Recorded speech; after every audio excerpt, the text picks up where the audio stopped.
What are some tricks in bed that everyone should know? If your sheets keep popping off the corners of your mattress, you need deep or deep pocket sheets. Change your bed sheets.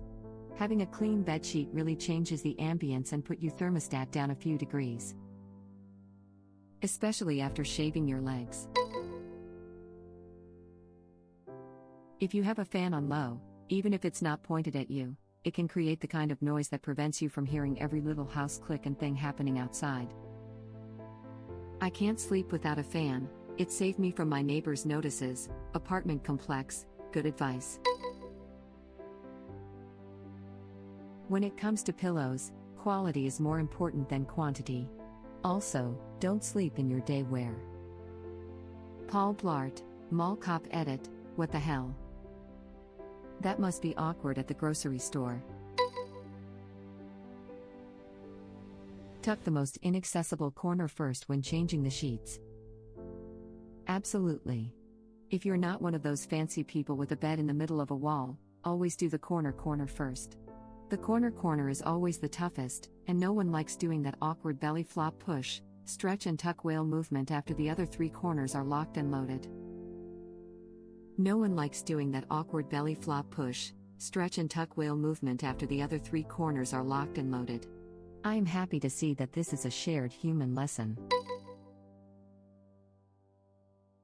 Be careful if you make the jump to a king-size bed. There's no going back. Everything else sucks.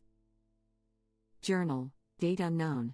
I fear I may never see my wife again. It seems like an age ago that I said good night, as we crawled into our new king-size bed. I rolled over to give her a kiss, but she was lost to me in a veritable desert of sheets, and so I began my journey across the inner spring wasteland. I find no comfort since my comforter went missing. I have lost sight of my pillow 2 years hence, and the madness has begun to set in, but this day I find a break in the monotonous journey. I have discovered a lost civilization comprising of the ancestors of our 2 terriers, who have recognized me as some kind of deity, no doubt due to stories passed down through generations. Dear God, how long have I been out here, searching? They tell me of a legend they call the Great Snorer. They say her rumbling breath can be heard all across these lands when the night is still. I feel like I'm going crazy, but I can almost hear it. Could it be her? Could my journey be at an end? Or is it just another siren song, ready to lead me away from my love and into the cold, indifferent company of the cat? I'm so tired. My day cannot get any better after reading this. Might as well go to sleep right now. This is the most accurate thing that I wish I could explain without sounding crazy. It really is such a big difference for everything. I hate that I'm back in a queen-sized bed. This does not feel like royalty. NSFW equals nighttime suggestions for wakefulness. Putting one arm under the pillow makes it more comfortable. But then my arm falls asleep due to cutting off circulation. Edit, cutting off nerves. I don't want nerve damage, guys. And then you fall asleep. Nothing you ever do in bed will feel as good as taking a bath and sliding into a fresh set of sheets. Keeps depression at bay. Shave your legs with that bath one time. Seriously. It's like putting it on 11 here and there. Stick one foot outside the duvet. Keeps you remarkably cooler, and shows you laugh in the face of monsters. I've only seen this raw power once before. It didn't scare me then, it does now. Is it possible to learn this power? I do this as well. For some reason I think it's a weird blood radiator. I recommend putting your phone down at least half an hour before bed to ensure a good night's sleep. Like that's ever going to happen. Work won't be too bad tomorrow, I can stay on it another 20 minutes. My phone literally taps me on the forehead at least twice to let me know it's time to sleep. Sometimes it actually has a little rest on my face too. Ah yes, the midnight smack.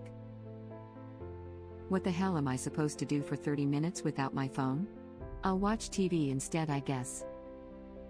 I think you're supposed to just sit there. Horizontally? With my eyes closed? Under a cover? No, because he said before you go to bed. So preferably go sit on the floor in your kitchen. Ah, got it. Thanks. Was about to sit on the bathroom floor. We know you typed this in bed. Switching the direction you lay in the bed makes it feel like a new bed. And if you sleep in a big bed alone, switch sides every once in a while, or sleep in the middle. Sometimes your brain is conditioned to think you have less room than you really do. If you sleep in a big bed all alone, make sure to spread your arms and legs and take as much space as possible to keep the ghosts from joining you in bed. Or periodically flipping/rotating the mattress. It also extends the mattress longevity. This, and other comments like this on a not suitable for work post has officially made this the best comment section in Reddit, in my opinion. Buy a comforter one size bigger than your bed. For example, if you have a queen-size bed, get a king-size comforter.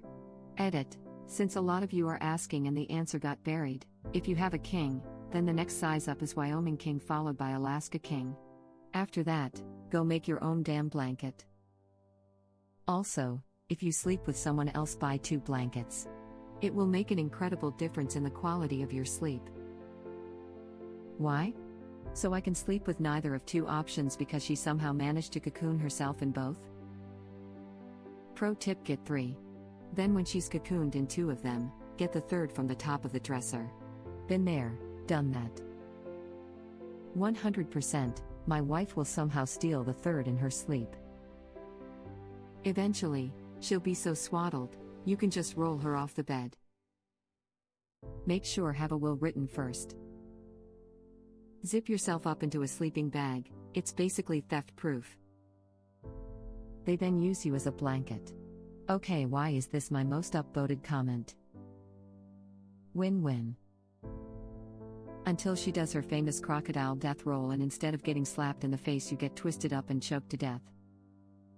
Totally this. We have 3, my wife takes 2 and I have 1, happy we are. But I have a king. Buy 4 twin-size comforters and a roll of duct tape. If the women don't find you handsome, they should at least find you handy. Remember, I'm pulling for you. We're all in this together. I'm a man, and I can change, if I have to, I guess. You tend to sleep better when the room is a bit colder than normal. Put your thermostat down a few degrees, not only will you sleep better, but you'll save on heating bills in the wintertime if you live in a colder climate. But I like waking up in the middle of the night feeling like I died in my sleep and crossed into some desert hell. Me IRL. To make it worse, my wife is the opposite. Significant other and I are the same way. I wake up feeling like I've been laying on a beach all night and he feels like a dead body. It's super romantic. So people don't like waking up next to dead bodies on beaches?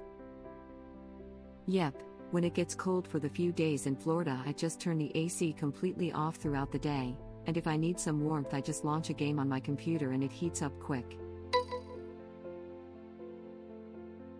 Never, and I mean never, eat an everything bagel in bed. The results are devastating. I still get poppy seeds in my butt crack. Edit. Wow, to wake up to a lot of comments and some awards. Thank you, kind Redditors. I have a joke about poppy seeds. A guy goes into a small grocery store. He sees a pile of potatoes, and asks the storekeeper, "What are those?" "Those are potatoes. Can I have a kilo of potatoes individually wrapped?" The storekeeper shakes his head and starts wrapping potatoes. "What are those?" "Those are plums. Can I have a kilogram of plums all individually wrapped?" The storekeeper cusses under his breath and starts packing plums. "And what are those?" "Those are poppy seeds and they are not for sale." Ah, my man. Why would you lead with the punchline? Progressive muscle relaxation. Start relaxing your feet, then your calves and thighs.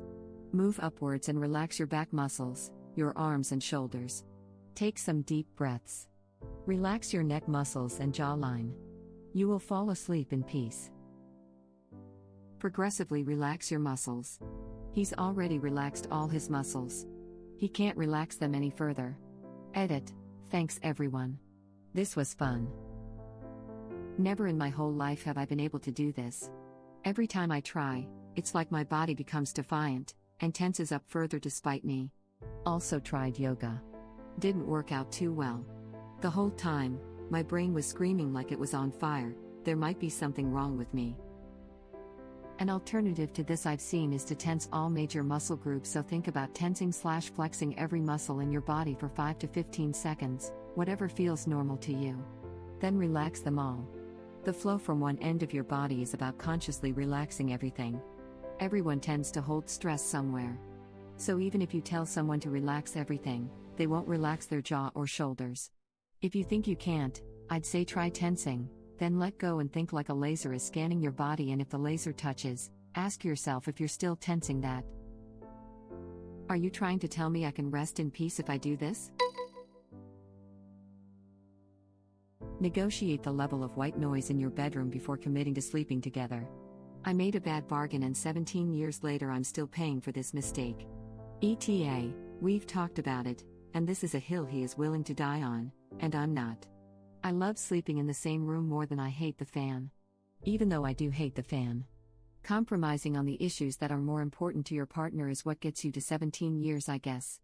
The even more ridiculous part is that the dogs that sleep in our room are now trained to like it. So sometimes when he is gone and I try to sleep in silence, the dogs will lay in front of the fan and growl and bark until I turn it on because they like the noise and the wind in their hair. And I am a pushover and turn it on for them because I love my puppers even more than I love silence. What is it? A white noise machine? TV? Talk radio? Orangutan tied to a karaoke machine? The suspense. A big-ass box fan. I hate it so much. Eventually they die, but he just has backups. When he's out of town I relish the silence. I need a fan. Ears ring too much. Stayed at a friend's house watching it and taking care of doggos. Damn, is it dead quiet in their place. I had to run home and grab a fan to sleep the next few nights. I require a fan to sleep whether I'm alone or not because 1. I have tinnitus and the ringing in my ears gets painful and it's so distracting I can't sleep, and 2. I also have misophonia and I cannot stand my boyfriend's breathing noises. My dream is to find someone else with misophonia so that they understand just how much I can hate the sound of their mouth, but still love them. For me it's eating noises, particularly right behind me. I'm a pretty calm guy. It normally takes me a lot to get any kind of angry, but someone eating in the room with me infuriates me to the point of losing the ability to think. It's totally irrational and frustrating. I once saw a sign that said, "If I can hear you chew, I am fantasizing about your death." Totally, completely accurate. Also totally irrational and makes me even angrier about it because I know it is. I feel your pain. Thank you for watching. If you like our videos, please like them on YouTube. And share them with your friends. Please subscribe to be the first to know about Red Rabbit Reader's new videos. We welcome your comments below. Another of our videos will begin shortly.